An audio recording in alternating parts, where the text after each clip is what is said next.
Welcome back to अमृत की पाठशाला। तो आज के इस वीडियो में मैं पढ़ाऊँगा class 10th chemistry chapter first, जो कि है केमिकल रिएक्शन केमिकल इक्वेशन। जो भी लोग इस चैनल पे पहली बार आए, मैं उनको ये बता दूं कि ये जो वीडियो है ये इस चैप्टर का सेकंड पार्ट है। इसका फर्स्ट पार्ट जो है मेरे चैनल पे अपलोडेड है, अब जाके पहले उसको देखें, उसके बाद इस पार्ट को देखना। तो आज हम बात करेंगे टाइप ऑफ केमिकल रिएक्शन में, कि केमिकल रिएक्शन कितने टाइप्स के होते हैं। तो उसमें जो टाइप्स है, उसमें पहला टाइप्स है कॉम्बिनेशन रिएक्शन। की कॉम्बिनेशन रिएक्शन क्या होता है? तो 5 टाइप्स है: combination reaction, decomposition reaction, displacement reaction, double displacement reaction और ऑक्सीडेशन और रिडॉक्स रिएक्शन। ये 5 टाइप के रिएक्शन पढ़ने हैं हमको। तो उस 5 टाइप में पहला पार्ट है कॉम्बिनेशन रिएक्शन। तो ये क्या लिखा हुआ है कि those reaction in which 2 or more substance combine to form a single substance are called combination reaction। कि वो सब्सटेंस या वो रिएक्शन जिसमें एक या एक से ज़्यादा सब्सटेंस आपस में मिलके एक सिंगल कंपाउंड बनाता है, उसको हम लोग बोलते हैं कॉम्बिनेशन रिएक्शन। अगर इसका एग्जांपल बिल्कुल सिंपल तरीके से आए तो क्या होता है, ये मान लिया ए एक सब्सटेंस, ये मान लिया बी एक सब्सटेंस। जब ये दोनों आपस में कॉम्बिनेशन से क्या बना है, कंबाइन से बना है कॉम्बिनेशन। तो जब ये एक सब्सटेंस ए एक सब्सटेंस बी आपस में कंबाइन करता है तो क्या बनता है, ए बी। तो जब दो सब्सटेंस आपस में मिलके एक सिंगल सब्सटेंस बनाए, उसी को हम लोग बोलते हैं कॉम्बिनेशन रिएक्शन। तो कॉम्बिनेशन रिएक्शन में क्या था कि एक सब्सटेंस या दो से ज़्यादा सब्सटेंस आपस में रिएक्ट किया, कंबाइन किया और एक सिंगल सब्सटेंस बना लिया। अब अगर सिंपल एग्जांपल समझे तो ये क्या होता है, Mg+O2, ये एक सब्सटेंस आपस में मिलके बना लिया MgO। C+O2, ये एक सब्सटेंस बना लिया CO2। ये क्या बना लिया, CO2। अब ये जो है, ये जो रिएक्शन है, ये CBSE वालों का फेवरेट रिएक्शन है। ये वाला उनको हर एग्ज़ाम में इसमें से एक रिएक्शन देना ही होता है, खासकर ये वाला। अब ये रिएक्शन है किस चीज़ का? तो कल जो फर्स्ट वीडियो था उसमें मैंने बताया था कि जब हम लोग क्विक लाइम, इसको बोलते हैं कैल्शियम ऑक्साइड, ये होता है क्विक लाइम। तो जब हम लोग कैल्शियम ऑक्साइड, जिसको हम लोग क्विक लाइम भी बोलते हैं, उसको हम रिएक्ट करवाते हैं वाटर से, तो हम लोग को बनता है कैल्शियम हाइड्रो ऑक्साइड, जिसको हम लोग बोलते हैं स्लेक्ड लाइम। ये होता है slaked lime. Calcium oxide quick lime reaction कराए वाटर से, क्या बना, कैल्शियम हाइड्रो ऑक्साइड, जिसको बोलते हैं स्लेक्ड लाइम। सिंपल सी भाषा में हिंदी में इसको बोलते हैं चूना। या जब हम लोग चूना में पानी गिराते हैं तो क्या होता है, एक होता है रिएक्शन, जिससे क्या होता है लार्ज अमाउंट में हीट प्रोड्यूस होता है और क्या बनता है, कैल्शियम हाइड्रो ऑक्साइड। अब ये काम क्या आता है, ये काम आता है हमारे पोचारा यंत्र पेंट करने के घर में, जो छोटे मोटे जो गाँव देहात में जो घर होते हैं, उसमें इसी तरीके से चूने में पानी को मिलाया, एक सॉल्यूशन बनाया, उस सॉल्यूशन को हम लोग क्या बोलेंगे, कैल्शियम हाइड्रो ऑक्साइड। इसी को फिर क्या करते हैं, दीवार पे पेंट करते हैं इसी से। अब जब इस कैल्शियम हाइड्रो ऑक्साइड दीवार पर पेंट कर दी, वॉल पे पेंट कर दी, तो उससे क्या होगा, कुछ दिन, एक दिन 2 दिन बाद क्या होगा, जो उस एयर में जो कार्बन डाइऑक्साइड है, वो कार्बन डाइऑक्साइड उस कैल्शियम हाइड्रो ऑक्साइड से रिएक्ट करेगा और क्या बनाएगा, कैल्शियम कार्बोनेट प्लस वाटर। ये जो कैल्शियम कार्बोनेट है ये शाइनी होता है, जिसकी वजह से जो घर का दीवार है वो चमकने लगता है। किसकी वजह से, इस कैल्शियम कार्बोनेट की वजह से। जो कैसे बना, जो उस कैल्शियम हाइड्रो ऑक्साइड में जब कार्बन डाइऑक्साइड से रिएक्शन हुआ तो ये बना कैल्शियम कार्बोनेट, और इसी कैल्शियम कार्बोनेट की वजह से जो दीवार पे जो पेंट होता है वो चमकने लगता है। इसके बाद इसमें कॉम्बिनेशन रिएक्शन में एक लास्ट रिएक्शन है, ये NH3 है, अमोनिया, HCl है, हाइड्रोक्लोरिक एसिड। जब ये दोनों रिएक्ट करता है तो क्या बनता है, अमोनियम क्लोराइड NH4Cl। वैसे तो बहुत सारे एग्जांपल है, कुछ भी ले लो, C+O2, H2+O2, Mg+O2, ये क्या है, कॉम्बिनेशन रिएक्शन का टाइप है। ठीक है, तो ये सारे कॉम्बिनेशन रिएक्शन के, जिसमें से ये जो रिएक्शन है, ये रिएक्शन बहुत ज़्यादा इम्पॉर्टेंट है। नेक्स्ट टाइप पे आएंगे, तो नेक्स्ट टाइप क्या है, जो नेक्स्ट टाइप है वो है डिकम्पोजिशन रिएक्शन। ये फर्स्ट टाइप था ज़्यादा कुछ इंपॉर्टेंट था नहीं, लेकिन ये जो है डिकम्पोजिशन रिएक्शन, ये CBSE वालों का फेवरेट रिएक्शन है। ये जो है सेकेंड वाला डिकम्पोजिशन, ये CBSE वालों का जो है फेवरेट रिएक्शन है। इसमें से जब तक वो एक क्वेश्चन ना दे दे उनको हजम नहीं होता कि उन्होंने एग्ज़ाम लिया है। हर एग्ज़ाम में इस एक से, अब एक में क्या क्या है वो मैं बताऊंगा आगे, जब पढ़ाऊंगा तो आगे बताऊंगा कि कौन सा क्वेश्चन आता है। तो ये क्या है, तो इसमें क्या है, तो क्या लिखा हुआ है, those reaction in which a substance या single substance in which a single substance splits in 2 और more substance is called decomposition reaction. तो एक ऐसा रिएक्शन जिसमें एक सिंगल सब्सटेंस जो है वो 2 से ज़्यादा सब्सटेंस से ब्रेक करता है, उसको हम लोग बोलते हैं डिकम्पोजिशन रिएक्शन। अगर सिंपल सा एग्जांपल ले तो ये ले लो CaCO3, यहाँ पे डिकम्पोज किया, डिकम्पोजिशन हुआ, ये क्या बन गया, CaO प्लस CO2। यहाँ पे क्या हुआ कि एक सिंगल सब्सटेंस, ये जो था कैल्शियम कार्बोनेट, ये एक सिंगल कंपाउंड, ये एक सिंगल सब्सटेंस था। जब इसका डिकम्पोजिशन हुआ तो ये क्या हुआ, 2 सब्सटेंस में टूट गया। तो जो डिकम्पोजिशन रिएक्शन है ये क्या है, कॉम्बिनेशन का जस्ट उल्टा है। कॉम्बिनेशन में क्या था कि 2 सब्सटेंस आपस में जुड़ रहा था और एक सिंगल बन रहा था, तो ये था कॉम्बिनेशन, कंबाइन। डिकम्पोजिशन क्या होता है, डिकम्पोजिशन मतलब टूटना, डिकम्पोजिशन मतलब डिकम्पोज मतलब टूटना। तो जब ये एक सिंगल कंपाउंड टूट गया 2 अलग अलग सब्सटेंस में, तो ये क्या होता है, डिकम्पोजिशन रिएक्शन। एक reaction in which single substance breakup या स्प्लिट्स इनटू 2 और more substance is called decomposition reaction. तो यहाँ पे CaCO3 एक सिंगल सब्सटेंस डिकम्पोज होने के बाद 2 सब्सटेंस में अलग अलग बट गया। अब एक नेक्स्ट पॉइंट है, वो है thermal decomposition.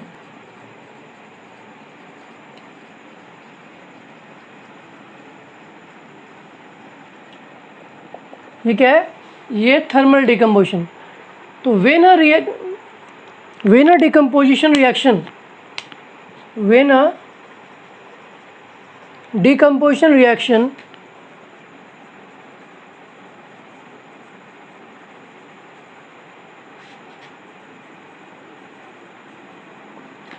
carried out with the help of heat, then it is called thermal decomposition। तो जब एक डिकम्पोजिशन हीट की मदद से करते हैं, मतलब जब हीट यूज़ करके हम लोग डिकम्पोज कर रहे हैं किसी चीज़ को, तो तब उस रिएक्शन को हम लोग बोलते हैं थर्मल डिकम्पोजिशन। अगर सिंपली ब्रेक हो रहा है डिकम्पोजिशन, अगर हीट को यूज़ करके हम लोग डिकम्पोजिशन कर रहे हैं तो वो क्या होता है, थर्मल डिकम्पोजिशन। अब यहाँ से बहुत मेन 3 जो पार्ट है इसका, जो इम्पोर्टेंट रिएक्शन है जो एग्ज़ाम में बहुत ज़्यादा आते हैं और वो हर साल तुम्हारे को एग्ज़ाम में दिख जाएगा, ये इन तीनों में से कोई एक क्वेश्चन। अभी लास्ट ईयर जो एग्ज़ाम हुआ 2019 में, उसमें भी वही क्वेश्चन जो है आया था, 2019 वाले में भी आया था, 2020 वाले में भी आया था, जो मार्च में हुआ था इस बार, उसमें भी। तो पहला क्या है, पहला है ए है डिकम्पोजिशन। फर्स्ट पार्ट इसका है हीट से, जब हम लोग हीट यूज़ करके डिकम्पोजिशन करें, फर्स्ट ये है। सेकंड है इलेक्ट्रिसिटी और थर्ड है लाइट। तो डिकम्पोजिशन 3 तरीके से हो सकता है, एक हीट से जिसको बोलते हैं थर्मल डिकम्पोजिशन, इलेक्ट्रिसिटी से जिसको हम लोग बोलते हैं इलेक्ट्रोलाइसिस, और एक होता है लाइट से। तो इन तीनों में से किसी एक का रिएक्शन एग्ज़ाम में हर बार आता है। वो रिएक्शन क्या है देख लो, कुछ इंपॉर्टेंट रिएक्शन है जो फाइनल, जो पूरे चैप्टर में जो इंपॉर्टेंट रिएक्शन है, वो जो आखिरी वीडियो आएगा इस पूरे चैप्टर का, उसमें मैं सारा एक जगह लिख दूंगा, वो आप लोग देख लेना। फिलहाल के लिए जो इम्पोर्टेंट इस पार्ट का वो मैं बता रहा हूँ। इसमें जब हम लोग इस पोटाशियम क्लोरेट को हीट किए तो क्या बना, 2KCl प्लस 3O2। तो यहाँ पे डिकम्पोजिशन किसकी वजह से हुआ, हीट की वजह से हुआ। तो जब डिकम्पोजिशन हीट की वजह से हो तो क्या बोलेंगे इसको, थर्मल डिकम्पोजिशन।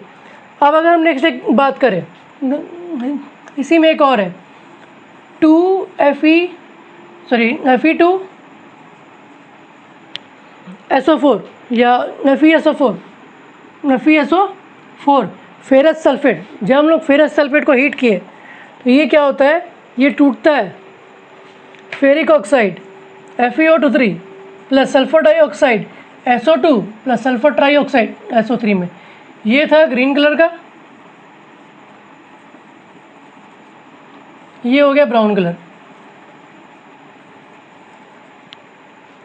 ये था ग्रीन कलर और ये क्या हो गया, ब्राउन कलर। यहाँ भी क्या किया गया है, हीट लिया गया है। हीट से सब होगा तो क्या होगा, थर्मल डिकम्पोजिशन। अब 2H2O वाटर था, जब इसमें करंट पास किए, ये पास किया तो क्या हो गया, 2H2 प्लस O2। यहाँ पे क्या किया, डिकम्पोजिशन किया गया इलेक्ट्रिसिटी के यूज से। तो ये था सेकेंड। अब थर्ड क्या है, थर्ड है लाइट की मदद से। इसको जानने से पहले एक बात और जान लो कि जब वाटर का हम लोग इलेक्ट्रोलाइसिस करते हैं तो यहाँ पे 2 वॉल्यूम में हाइड्रोजन और 1 वॉल्यूम में ऑक्सीजन रिलीज़ होता है। फिर सुन लो, जब हम लोग वाटर का इलेक्ट्रोलाइसिस करते हैं तो 2 वॉल्यूम ऑफ हाइड्रोजन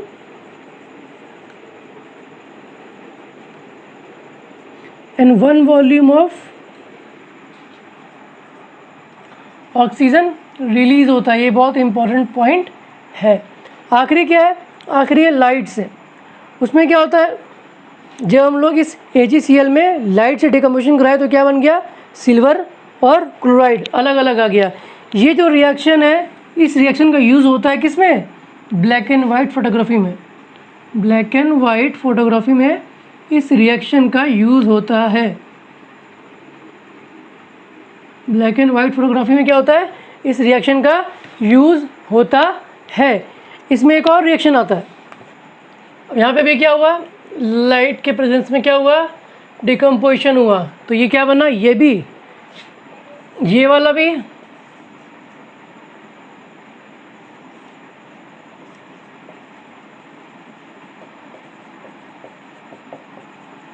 ये वाला भी, और ये दोनों क्या है, ब्लैक एंड वाइट फोटोग्राफी में यूज़ होते हैं। ब्लैक एंड वाइट फोटोग्राफी में यूज़ होता है।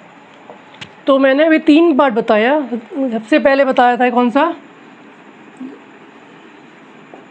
हीट से कौन सा था, 2KClO3 को हीट किए, ये क्या हुआ, टूट गया 2KCl प्लस 3O2 में। सेकेंड था 2FeSO4 हीट दिए, ये ग्रीन कलर का था, ये क्या हुआ, टूट गया 2Fe2O3 plus SO2 plus SO3, ये ब्राउन कलर का हो गया। बात करें अब, ये है इलेक्ट्रिसिटी से क्या होगा, तो 2H2O, ये बन जाएगा 2H2 प्लस O2। ये किसके प्रेजेंस में हुआ, इलेक्ट्रिसिटी के प्रेजेंस में हुआ। थर्ड क्या है, लाइट। यहाँ क्या है, 2AgCl, ये क्या बनेगा, 2Ag प्लस Cl2, या 2AgBr, ये क्या बनेगा, या लाइट है, 2Ag प्लस Br2। अब इस जो भी है, अब एग्ज़ाम में क्या होता है कि इन तीनों में से कोई एक, एग्जाम में क्वेश्चन क्या आएगा, write a decomposition reaction using heat, write a decomposition reaction using light, और write a decomposition reaction using electricity. तो कोई भी एक रिएक्शन लिख देना, तुम्हारा काम हो जाएगा।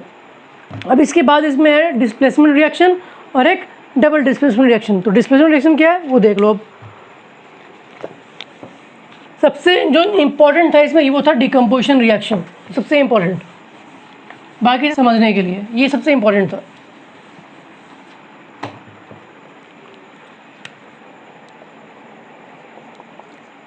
डिस्प्लेसमेंट रिएक्शन, अब ये क्या है, a reaction in which a more reactive substance displaces a less reactive substance from its compound. मतलब एक रिएक्शन जिसमें एक मोर रिएक्टिव एलिमेंट जो है वो लेस रिएक्टिव एलिमेंट को उसके कंपाउंड में से रिप्लेस करता है। एग्जाम्पल के लिए मान लो ये था AB और ये था C, ये था A और B एक साथ में, यहाँ था एक C। अब C क्या है कि A से ज़्यादा रिएक्टिव है, B को कोई मतलब नहीं किसी से, खाली जो तकलीफ़ है वो A को है और C को है। तो यहाँ पे क्या होगा कि C जो है A से ज़्यादा रिएक्टिव है, तो जब रिएक्शन होगा तो क्या करेगा कि जो मोर रिएक्टिव C है वो इसको इसकी जगह से हटाएगा और खुद जाके बैठ जाएगा, तो ये क्या हो जाएगा, इसी को बोलते हैं डिस्प्लेसमेंट रिएक्शन। क्या कि जब एक मोर रिएक्टिव लेस रिएक्टिव को हटा के खुद इसकी जगह जाके क्या होता है, बैठ जाता है।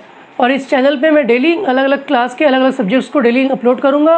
आज केमिस्ट्री मैथ्स किया है, कल BPSC और CGL के लिए करूँगा, फिर उसके बाद डिफरेंट क्लास के लिए डिफरेंट सब्जेक्ट्स को मैं डेली अपलोड करता रहूँगा। तो प्लीज़ सब्सक्राइब करें और लाइक करें। थैंक यू, मिलते हैं नेक्स्ट वीडियो में।